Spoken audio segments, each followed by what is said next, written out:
Hello मित्रों, आप सबका हमारे चैनल पर फिर से स्वागत है। कई दिनों से हम आप सबसे बातचीत नहीं कर पाए थे, तो आज सोचे कि कुछ हाल समाचार लिया जाए, कुछ बातचीत किया जाए। तो अभी जो विश्वविद्यालय की स्थिति है और महाविद्यालय की, उस पर थोड़ी बहुत चर्चा और फिर हमारे व्यवहार, हमको क्या करना चाहिए, इस पर भी चर्चा करेंगे।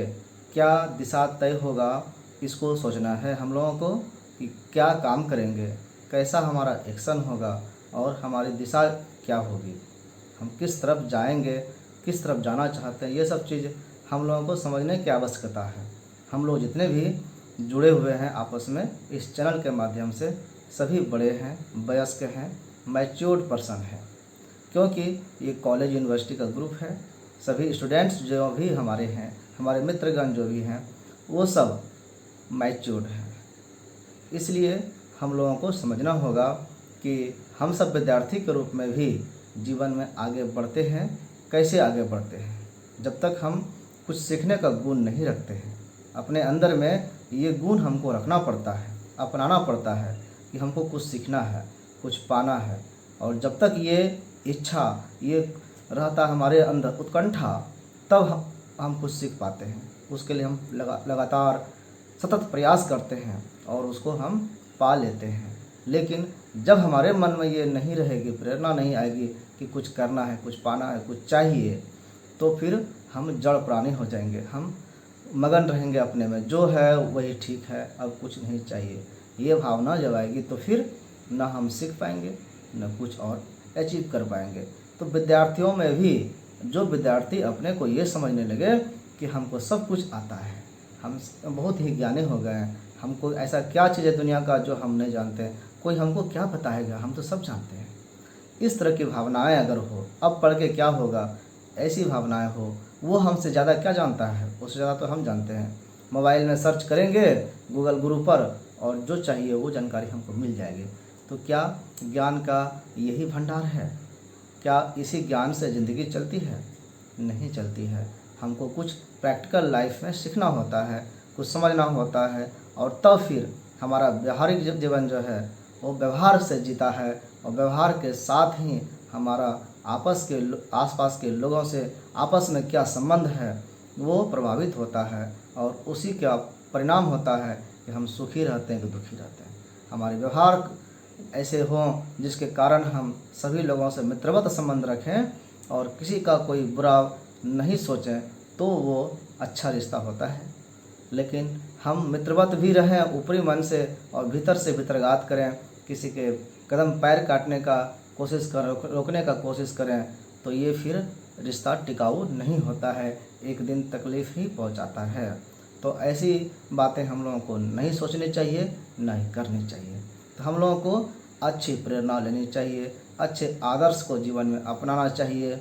इसके लिए अच्छी शिक्षा जहाँ मिलती हो वहाँ जाना चाहिए, वैसे लोगों से संपर्क करना चाहिए, और ज़्यादा से ज़्यादा साहित्यिक किताब जो है, जो प्रेरणाप्रद, प्रेरणा स्रोत वाले व्यक्ति हैं, जीवनी है, उनके कही गई बातों या उपदेशों को हम लोगों को पढ़ना सुनना चाहिए। तब हम सच्चे नागरिक और अच्छे नागरिक बन सकते हैं। तो विद्यार्थी लाइफ में इस तरह की कई बातें होती हैं। तो अभी जो वर्तमान समस्याएं हैं वो विद्यार्थियों की समस्याएं तो है ही, विद्यार्थी के साथ साथ पूरे समाज की समस्याएं हो रही है, क्योंकि हमारा समाज जो है वो निर्माण इन विद्यार्थियों से ही तो होता है। आज का विद्यार्थी कल का नागरिक है, कल का वो गार्जियन है। तो वो अगर सुसंस्कारित नहीं होगा तो कैसे अच्छा समाज का निर्माण होगा? तो उनको संस्कार देना, उनको पढ़ाना लिखाना भी तो हमारा ही काम है। वही आज का समय में जो है बर्बाद हो रहा है, हम उस पर ध्यान नहीं दे पा रहे हैं। तो विद्यार्थियों में जो कमियां हैं वो तो है ही, क्योंकि वो पहले से ही अज्ञानी है, अनजान है। उनको ज्ञान देने का काम बड़े बुजुर्गों का, शिक्षाविदों का है, जो इनके तरफ से ही नहीं योगदान हो पा रहा है। जिम्मेदारी को कोई समझ नहीं रहा, न विद्यार्थी समझ रहे हैं, न टीचर समझ रहे हैं, न इस व्यवस्था में लगे हुए स्टाफ समझ रहे हैं। जो भी प्रशासनिक पदाधिकारी हों या समाज के बुजुर्ग हों, सब लोग अंधे दौड़ में शामिल हो गए हैं। सभी जिंदगी को ऐसे लगता है कि इंस्ट्रूमेंटल बना लिए हैं, मशीनी युग की तरह बस चल रहा है, कट रहा है, किसी तरह से दिन कट रहा है।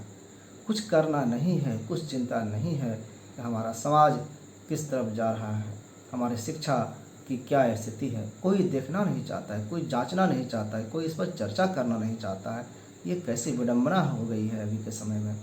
तो इसी तरह की बातें हम लोग समझते हैं, समझने की कोशिश करते हैं और चर्चा करते हैं। हम लोग आपस में बात भी करते हैं। जो हमारे सम्मुख आते हैं, हमारे सामने आकर के हमसे बात करते हैं, या जिनको लगता है कि कुछ यहाँ पर समस्या है, समझना चाहिए, हम लोग जब चर्चा करते हैं, चाहे वो मित्र हो, स्टूडेंट हो या फिर और कोई गार्जियन भी, तो हम लोग इस तरह की समस्याओं पर बात करते हैं और उसको समाधान ढूंढने की कोशिश करते हैं। और ये कोशिश तो कम से कम करनी चाहिए। समाधान एक दिन हो ही जाएगा, रास्ता एक दिन मिल जाएगा।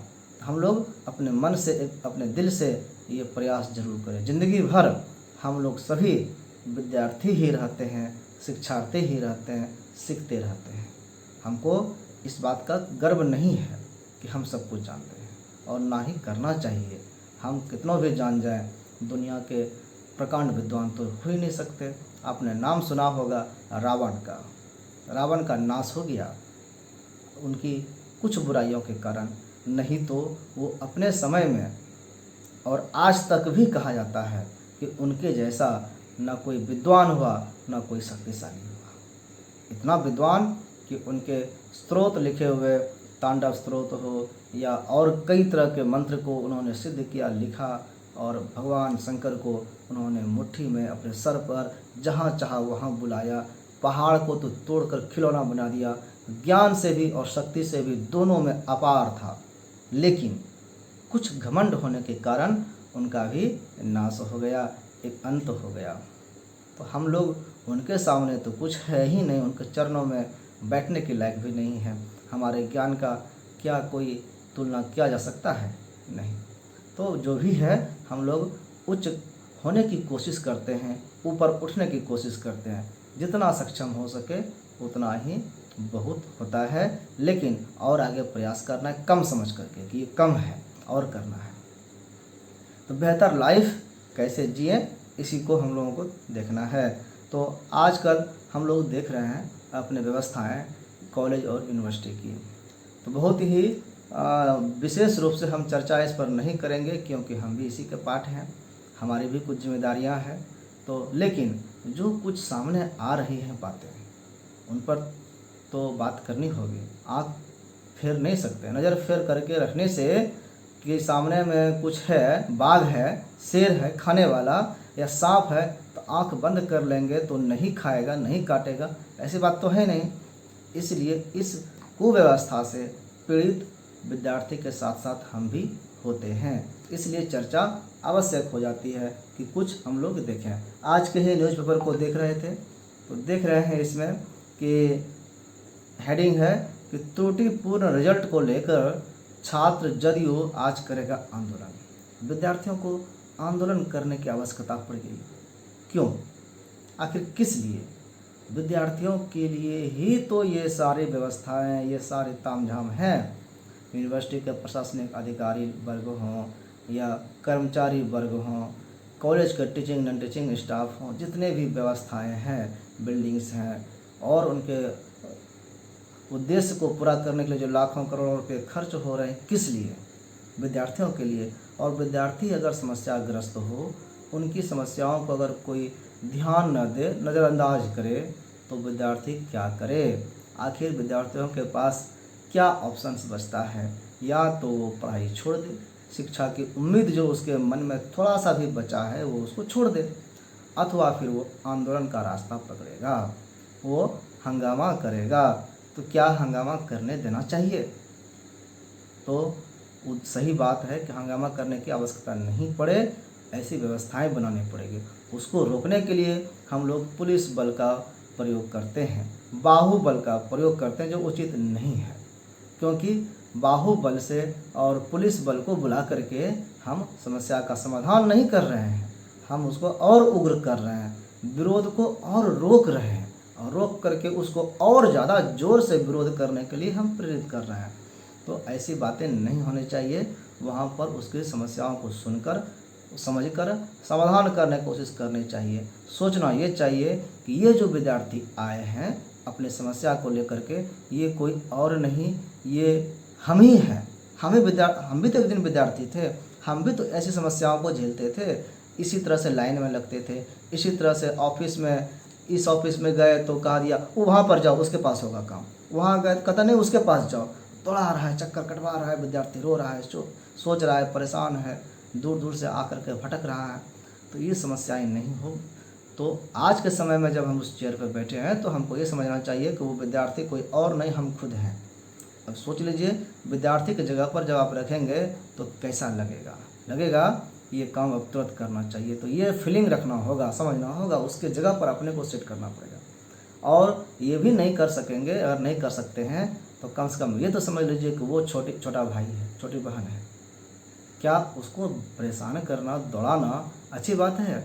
अगर हमारे ज़रा सा इंटेंशन देने से, थोड़ा सा ध्यान देने से अगर वो काम बन जाता है तो इससे ज़्यादा अच्छा क्या हो सकता है? अगर हमारे एक फ़ोन कॉल करने से कोई काम अटका हुआ हो जाता है तो इसमें कोई बुराई मेरे ख्याल से तो नहीं है, क्योंकि कुछ गलत करने के लिए नहीं कह रहे हैं, बस इतना ही कहना है कि इनका जो काम है, क्या कमी है, उस कमी को पूरा करवाइए और इनको ओके कर दीजिए।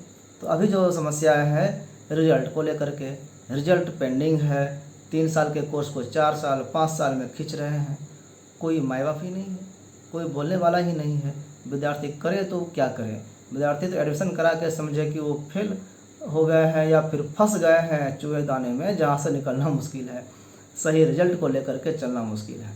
कॉलेज की स्थिति, अब एफिलेटेड कॉलेज है, एफिलिएशन ही नहीं है, यूनिवर्सिटी को पता ही नहीं है, कॉलेज एडमिशन ले रहा है, यूनिवर्सिटी रजिस्ट्रेशन करा रहा है, यूनिवर्सिटी एग्ज़ाम ले रहा है, और रिजल्ट जब पास हो जाता है तो कहता है आपको तो मान्यता नहीं था, सर्टिफिकेट आपको नहीं मिलेगा। तो ये कौन से तरीका है भाई? इसमें विद्यार्थी को तो आप कुछ बताए नहीं। जब पहली बार पार्ट 1 में एडमिशन लेने की बात हुई तो यूनिवर्सिटी ने एडमिशन लिया ना, यूनिवर्सिटी को कहना चाहिए। अगर उस समय भी नहीं पता था तो रजिस्ट्रेशन जब होने लगा तो विद्यार्थी का तो रिपोर्ट कहाँ जाता है? रजिस्ट्रेशन तो यूनिवर्सिटी से होता है। उस समय तो आपको पता चला कि एक विद्यार्थी का एडमिशन हुआ है इस कॉलेज से, आप जानते थे कि इनको परमिशन नहीं है तो रजिस्ट्रेशन ही नहीं होने देते, कह देते उसी समय कि तुम्हारा एडमिशन फर्जी है, अभी नहीं हो सकता है, इस कॉलेज का मान्यता नहीं है, कहीं और कराओ। लेकिन आपने नहीं किया, एग्ज़ाम लिया, 3 साल तक पढ़ाया और रिजल्ट भी दिया। अब सर्टिफिकेट देने की बात आई तो कहने लगे कि कुछ नहीं हो सकता, इसको मान्यता नहीं है। तो इस तरह से विद्यार्थियों का 3 साल 4 साल बर्बाद भी किए और कोई रिजल्ट में हाथ नहीं आया। तो ऐसी व्यवस्था से विद्यार्थी आंदोलन करने के लिए मजबूर हो जाते हैं, और मजबूर होते नहीं, हम लोग ही उसको मजबूर करते हैं। तो ये चीज़ नहीं हो, इसके लिए हम लोगों को सार्थक पहल करनी पड़ेगी, अपनी जिम्मेदारी समझनी पड़ेगी कि हमको करना क्या है और कैसे करना है। यहीं पर ये हेडिंग जो है, हेडिंग बहुत ही यथार्थ है। अब आज की घटना जो थी वहाँ पर क्या हुआ ये तो हमको नहीं पता है, वो हो सकता है कल पेपर में आए कि उस आंदोलन का क्या असर हुआ। आंदोलन में तो छात्र नेता ने यहाँ तक कहा था कि सभी विद्यार्थी अपना डॉक्यूमेंट्स लेकर आए, हम सबका अपने सामने में करेक्शन करेंगे, करवाएंगे, जो भी प्रॉब्लम रहेगा ठीक करवाएंगे ऑन द स्पॉट। लेकिन इसमें कितने लोग सक्षम हुए, कितने सफल हुए, ये हम लोग नहीं बता सकते हैं, इसका मूल्यांकन हम नहीं कर सकते हैं। विद्यार्थियों की परेशानियां है, विद्यार्थी के लिए छात्र नेता आगे आते हैं विद्यार्थियों में से ही, और वो उनके लिए लड़ते हैं, हक की लड़ाई लड़ते हैं। तो कुछ हद तक तो ज़रूर काम हुआ होगा, ऐसी उम्मीद करते हैं हम। फिर आप इसी में देखेंगे कि पेंडिंग रिजल्ट है, पंजीयन में त्रुटि हुआ है, सत्र विलम्ब से होने के कारण प्रतियोगिता जो परीक्षा है वो प्रतियोगी परीक्षा में बैठ नहीं पा रहा है, फॉर्म नहीं भर पा रहा है, ये सब समस्याएं हुई है। इसकी शिकायत होनी जो हुई है शिकायत, तो वो शिकायत आसानी से ख़त्म होने वाला नहीं है, लेकिन उसके पीछे लगने से काम ठीक हो जाएगा। फिर दूसरी समस्याएं जो है और सूचनाएं कहिए इसको कि पार्ट 2 परीक्षा की मार्क्स फाइल 20 तक जमा करेंगे कॉलेज को ये आदेश हुआ है कि असाइनमेंट जमा करा लिए हैं।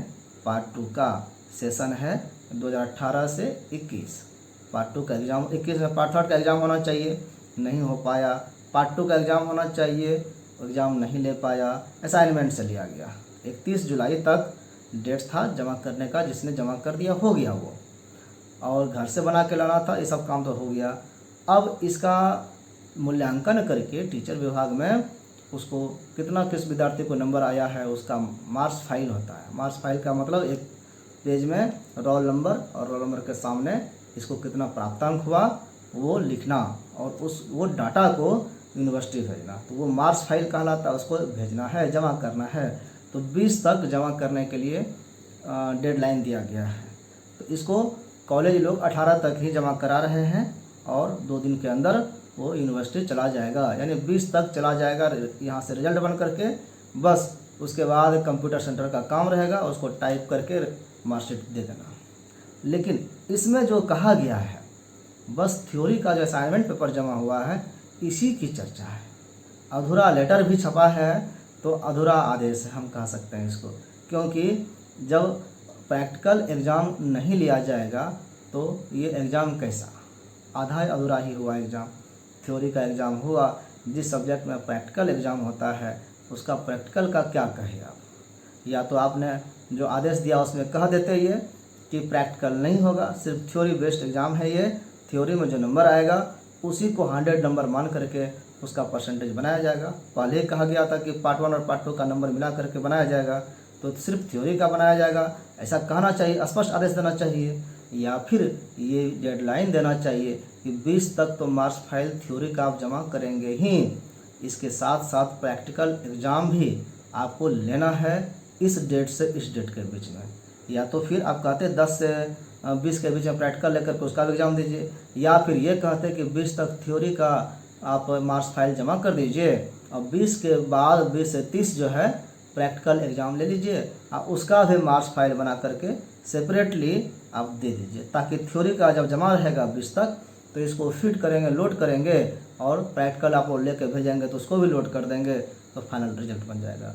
तो इस लेटर में प्रैक्टिकल की चर्चा नहीं हुई है। बिना अनुमति के भी कुछ कॉलेज प्रैक्टिकल के लिए शेड्यूल जारी कर दिए हैं, प्रैक्टिकल लेने लगे हैं, क्योंकि उनको पता है कि प्रैक्टिकल तो लेना ही है।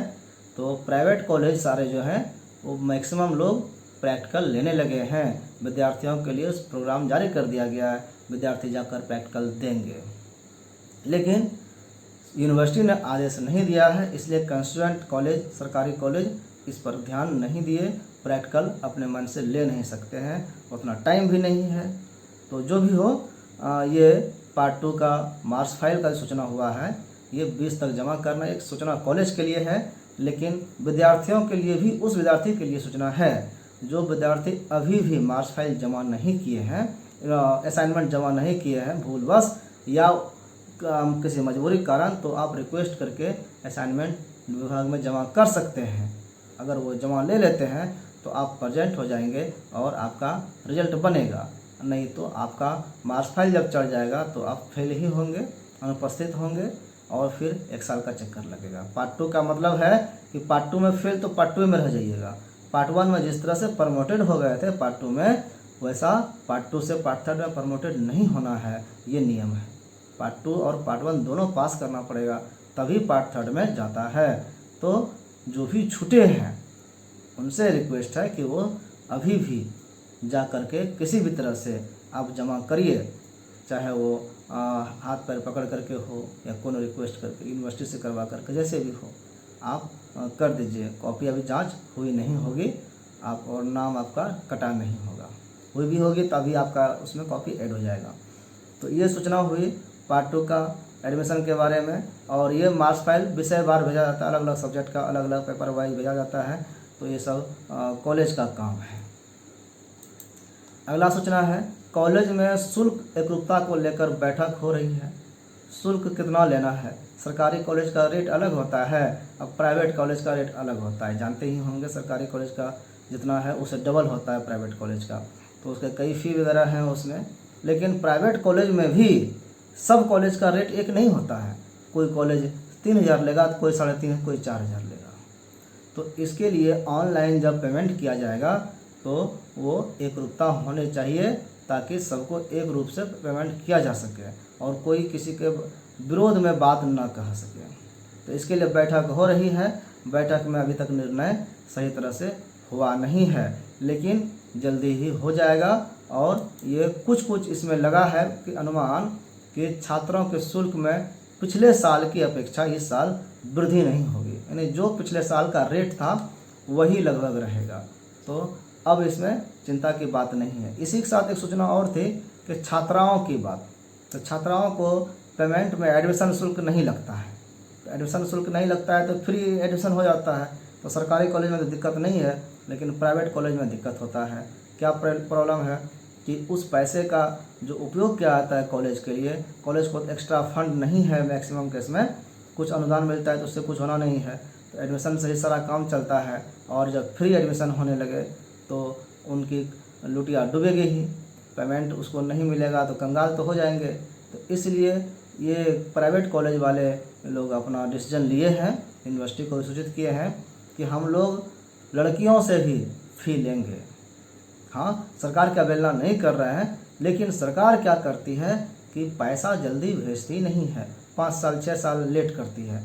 तब तक तो हमारा कॉलेज भूखे मरेगा।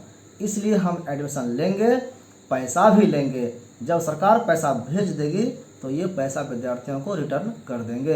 इस तरह से निर्णय शर्त का यहाँ पर एक लागू किया गया है। सशर्त बात करेंगे, एडमिशन तो लेंगे, आपकी बात को भी मानेंगे, लेकिन जिस तरह से आप तुरंत कहते हैं एडमिशन के वक्त छोड़ो, उसी तरह तुरंत आप पैसा भी दे दीजिए, अपना पेमेंट भी वहाँ से छोड़िए, तब ना बात हिसाब हुई कंप्लीट। आप हिसाब पेंडिंग में रख रहे हैं और हमारे यहाँ विद्यार्थी का करंट में एडमिशन हो रहा है, तो ये सही नहीं है। तो कुछ कॉलेजों ने जो शर्त रखा है ये हमारे ख्याल से बेस्ट है, उत्तम है, और सरकार इससे दबाव में आएंगे और वो अप टू डेट करेंगे, इतने पेंडिंग वर्क नहीं रखेंगे, ऐसी उम्मीद है हमको। तो छात्राओं को जो पेमेंट लगना है, हमारा यहाँ पर सलाह है कि आप अपने ही अकाउंट से पेमेंट करें। कॉलेज को एडमिशन के समय जब आप जाते हैं पेमेंट करने के लिए, तो लोग क्या करते हैं, साइबर कैफ़े वाले से पेमेंट करवाते हैं कि पेमेंट कर दीजिए अकाउंट से, हम आपको कैश दे रहे हैं। तो ऐसे में क्या होगा यहाँ पर कि जब इस तरह से करिएगा तो जब पैसा रिटर्न होगा तो साइबर कैफ़े वाले के अकाउंट में चल जाएगा, आपको नहीं मिलेगा, आपको पता भी नहीं चलेगा। इसलिए जब आप अपने एटीएम से अपने डेबिट कार्ड, क्रेडिट कार्ड या अपने अकाउंट का या अपने यूपीआई का जब प्रयोग करेंगे एडमिशन के लिए पेमेंट कटाने में, तो जब रिकवरी होगा, जब पेमेंट लौटना होगा, तो आपके खाते में आएगा और आपको लाभ मिलेगा। तो ये हुआ शुल्क के बारे में। इसी तरह से दूसरी सूचना है कि इंटर में एडमिशन के लिए अभी बहुत मारामारी चल रहा है। कहा जाता है कि जितने मैट्रिक में पास होते हैं उतने सीट रहते नहीं हैं इंटर में एडमिशन के लिए। तो कई लोग या तो परीक्षा छोड़ देते हैं अथवा वो अपने राज्य से बाहर जा कर के पढ़ाई करते हैं। तो यहाँ पर सूचना आई है जैसे कि इंटर में बिहार में 17 लाख सीटें हैं, सभी कॉलेजों का, +2 स्कूलों का। जब जिस सीट का निर्धारण किया गया है तो उसको मिला करके 17 लाख सीट आती है। ये कहा गया कि दूसरे राज्यों में छात्रों को जाने की अब कोई मजबूरी नहीं है, सभी छात्र जब पढ़ेंगे तो उनका एडमिशन अपने ही राज्य में हो जाएगा, यही सूचना है। तो ये सूचना बहुत ही पॉजिटिव है और इसका ख्याल हम लोग रखना चाहिए कि कैसे हम लोगों का एडमिशन होगा। हम लोग अपने गलती से वंचित होते हैं एडमिशन से। क्या करते हैं हम लोग कि हम लोग जो है किसी खास कॉलेज में एडमिशन कराना चाहते हैं, शहर के टॉपर कॉलेज जो होते हैं, और सभी लोग उसी में अप्लाई करते हैं। तो वहाँ ऐसे इसमें गलती क्या हुआ कि उस कॉलेज में तो सीट भरी एडमिशन होगा, तो उसके अलावे जो अप्लाई किए हैं लोग वो सब तो वंचित हो जाएंगे एडमिशन से ना। तो इसीलिए कहा गया है कि इंटर में एडमिशन के लिए 20 ऑप्शंस आपको डालना है, 20 ऑप्शंस। जब आप 20 कॉलेज का +2 स्कूल का नाम डालेंगे तो कहीं ना कहीं तो आपका एडमिशन हो ही जाएगा।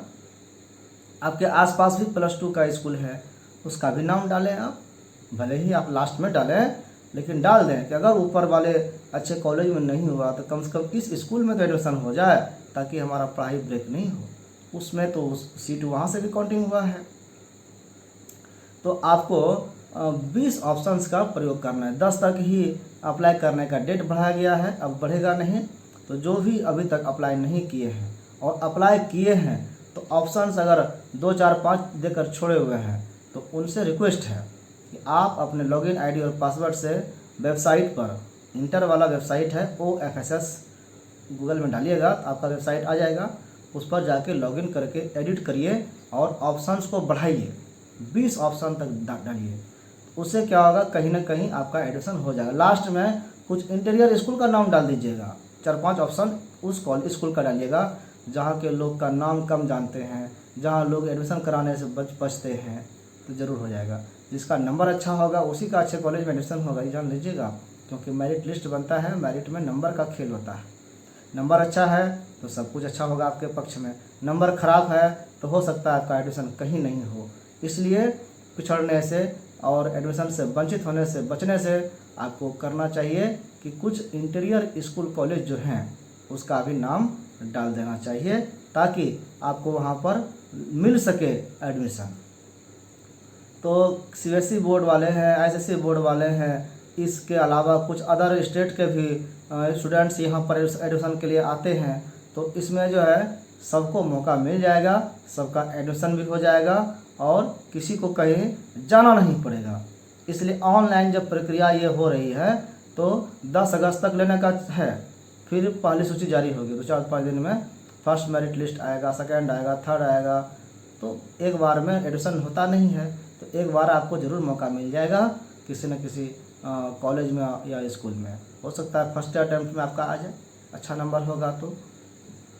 फिर भी 3 बार कहा गया है, ऐसे अभी जो चर्चाएं चल रही है कि 3 मेरिट लिस्ट जब आने के बाद भी किसी का एडमिशन नहीं होगा तो जो बचे रहेंगे स्टूडेंट्स उनका ऑन द स्पॉट ये नाम दिया गया है, इसके तहत एडमिशन होगा। यानी जो जहाँ सीट खाली स्कूल कॉलेज में बचा रहेगा, जो आया पहले आया पहले पाया। ये भी ऑनलाइन सिस्टम होता है कि टाइम दे देगा कि इस तारीख को, 15 तारीख को 10 बजे से ओपन होगा, 10 बजते ही वो ओपन होता है। जो जो जो लॉग इन कर दिया, फट मार दिया ऑप्शंस, उसका एडमिशन वहाँ हो जाएगा।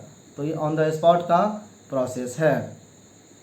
तो इसके बाद जो भी बच जाते हैं तो उनके लिए ऑनलाइन कई कोर्सेस हैं जहाँ पर आप कर सकते हैं। इंटर जो है आप इग्नू से भी कर सकते हैं, NIOS से कर सकते हैं, बिहार बोर्ड से इसके पैरेलल में एक और है BBOS, उससे कर सकते हैं।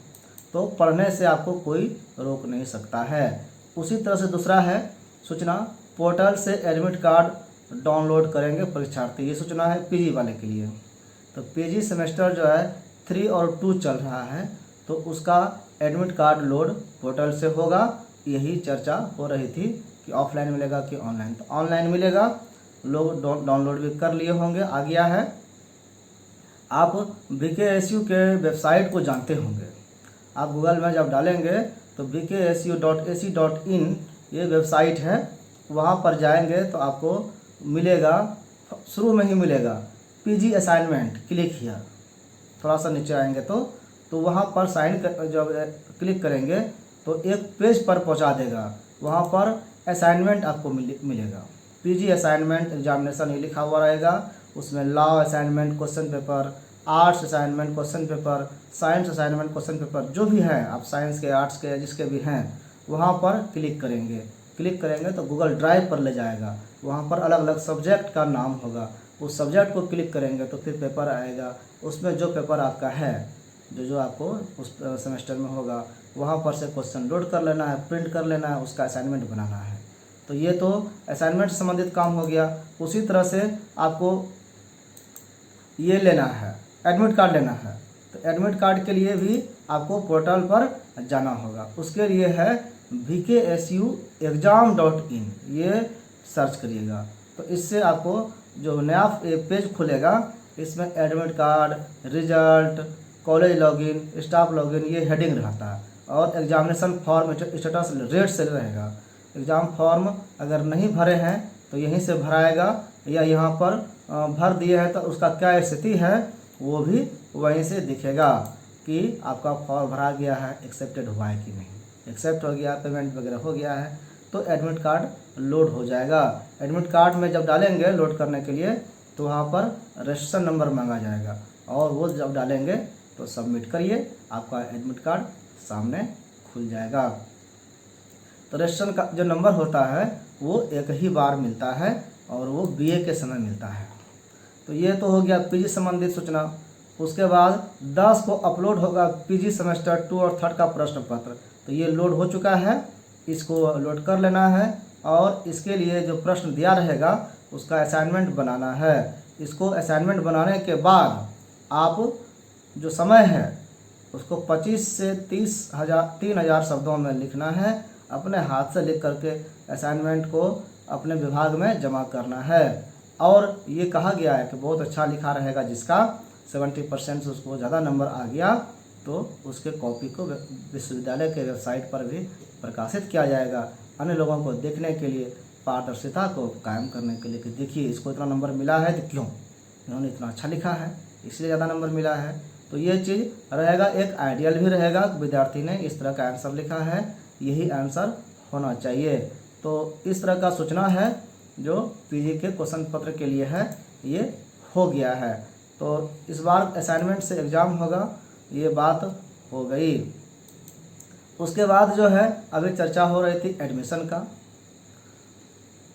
चर्चा हो रही थी रिजल्ट का। तो 19-22 फिर से चालू, एक बार संक्षेप में बोल देते हैं कि जो सेशन चल रहा है 17 से 20 सेशन वाले का पेंडिंग रिजल्ट है जो कुछ, उसके लिए हंगामा हो रहा है, सुधार अभी तक नहीं हुआ है। 17-20 के बाद चलिए 18-21 वाले का पार्ट 2 का असाइनमेंट एग्ज़ाम हो रहा है। अभी असाइनमेंट जमा हो चुका है, अब रिजल्ट बन करके तैयार होगा, जाएगा यूनिवर्सिटी में 20 तक जमा करना है। उसके बाद वो फिर प्रकाशित करेगा रिजल्ट, और जल्दी ही रिजल्ट प्रकाशित करके पार्ट 3 में एडमिशन ले लिया जाएगा, पार्ट 3 में का फॉर्म भराया जाएगा, पार्ट 3 का एग्ज़ाम भी लिया जाएगा। ये तीनों काम 2 से 3 महीने में हो जाएगा, क्योंकि 18-21 सेशन वाले का 2021 में पार्ट 3 भी कंप्लीट कराना है, तभी ये सेशन रेगुलर होगा। तो इसको कराने के लिए यूनिवर्सिटी जी तोड़ मेहनत करेगा, ऐसी हम उम्मीद करती हैं।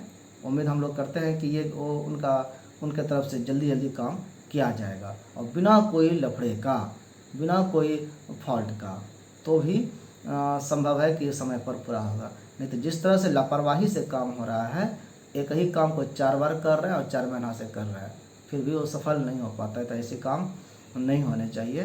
तो ये हो गया 18-21 वाले का। फिर चलिए 19-22 वाले सेशन का, बीए का जो 19-22 वाले हैं उनका पार्ट 1 का एग्ज़ाम हो चुका है, रिजल्ट चला गया है, 6 महीना से रिजल्ट आ ही रहा है।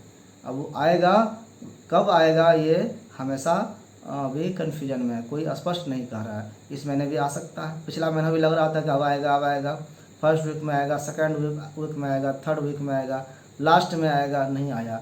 अगस्त के बारे में बोला जा रहा था कि फर्स्ट वीक में आएगा, वो भी नहीं आया, सेकेंड वीक चल रहा है। इस तरह से इसको भी अभी कन्फ्यूजन में रखे हैं लोग, वेटिंग कर रहे हैं। 19-22 का ये लफड़ा है, रिजल्ट आना है। रिजल्ट आने के साथ पार्ट 2 का उसका भी एडमिशन होगा, पार्ट 2 में फॉर्म भराएगा, क्योंकि 19-20 का एग्ज़ाम 21 में फिर पार्ट 2 एग्ज़ाम होना था, तो वो रेगुलर होगा।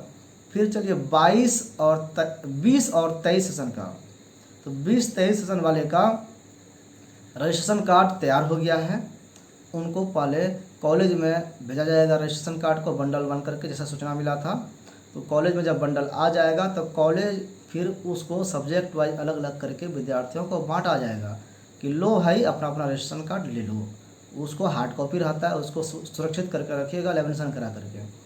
उसके बाद एग्जामिनेशन फॉर्म भरने का डेट आएगा, जिसमें वो रजिस्ट्रेशन जो नंबर है, पंजीयन नंबर, वो काम आएगा, उसको भरना होता है। तो बिना पंजीयन के, बिना रजिस्ट्रेशन के आपका एग्ज़ाम फॉर्म भरा नहीं सकता है, इसलिए पहले पंजीयन पत्र आएगा, फिर आपका पार्ट 1 का फॉर्म भराएगा। फॉर्म भराने के बाद फिर आपका एग्ज़ाम कैसे होगा, ये सब सूचना बाद में आएगी। तो ये 20-23 वाले का हो गया। 21-24 सेशन का जो कहानी है वो 10 तारीख तक ये जमा करना था, ऑनलाइन अप्लाई करना था। 10 तारीख तक अप्लाई हो गया जिनका करना है, जो बाकी है वो कर लेंगे 10 तक। अब जब अप्लाई हो गया तो कुछ करेक्शन जिनको करना है वो भी 2 दिन में कर लेंगे, और फिर 16 तारीख को, 16 अगस्त को, 15 अगस्त के बाद मेरिट लिस्ट जारी होगी।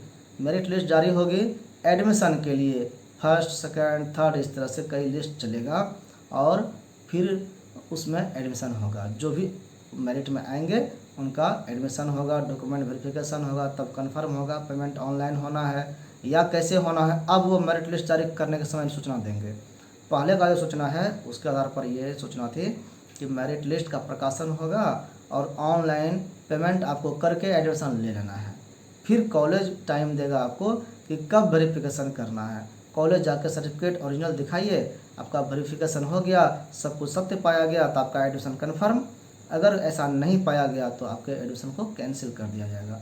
तो ये सूचना फिर नए रूप में परिवर्तित होकर के कैसे आएगी ये बाद में बताया जाएगा, लेकिन 16 से एडमिशन चालू होगा और तब तक खबर भी आ जाएगी। इसलिए उनके लिए अभी थोड़ा सा वेटिंग सीजन है, आपको वेट करना है। करेक्शन आप सबने कर लिया है तो ठीक है, कुछ सुधार आवश्यक हो तो उसको अभी भी कर लीजिए। 6 कॉलेज का नाम डालना है, सब्जेक्ट आपको कौन सा चुनना है ये डिसाइड कर लीजिए। सब्जेक्ट कॉम्बिनेशन भी आपको ध्यान रखना है कि हमको क्या पढ़ना है, क्या पढ़ने के लिए हम एलिजिबल हैं। ये सब चीज़ें हम लोगों ने कई पिछले वीडियो में बात कर लिए हैं हम लोग, तो अब फिर से उसको रिपीट करके बहुत ज़्यादा लंबा नहीं करना चाहते हैं बात को, क्योंकि ऐसे ही वीडियो बहुत लंबी हो गई है, बात लंबी हो गई है। तो जो भी है समस्याएं बहुत हैं, संघर्ष जीवन में हमेशा है, लेकिन इसी के साथ जी करके, लड़ करके, पढ़ करके हमको आगे निकलना है। रास्ते कठिन हैं लेकिन रास्ता को तय कौन करेगा, हमको खुद करना है। यही संदेश हमारे तरफ से है। इसके साथ ही आप सबको बहुत बहुत बधाई, शुभकामना, अच्छे रिजल्ट और सबका एडमिशन हो। इसके साथ में आप सब हमारे लिए अंतिम समय तक रहे, ये सुनते रहे हमारी बात को, इसलिए आप सबका बहुत बहुत धन्यवाद।